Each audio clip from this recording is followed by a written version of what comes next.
Most retail stores are not really struggling because of competition. They are struggling because they don't have enough control on their business.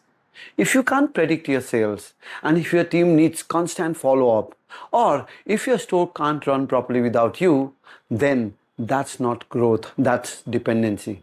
And after working with 60 plus retail owners across 17 plus retail category, I am now bringing my core retail control teaching into a focus 4-hour strategic workshop only for serious retail owners.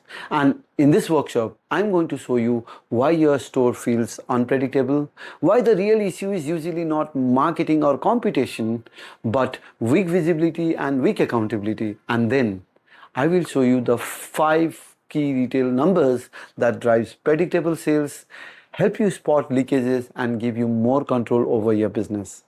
And I'll also show you how to build a more disciplined self-managed store through better structure, accountability and review rhythm. And above all, I'm gonna break you down one single truth that most people don't teach in retail. Wrong sales targets create wrong customer behavior.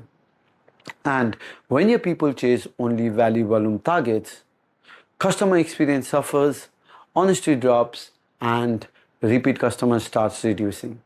So, if you are serious about building a more predictable, profitable, and self managed retail business, then click the link below, register now, and join me live inside the Retail Control Reset workshop, and I'll see you there. And if you're watching this video on any of the social media platform, then check out the link in my bio or in the first comment to register for the workshop. And hey, make sure you also join my WhatsApp community for free to receive all important workshops update.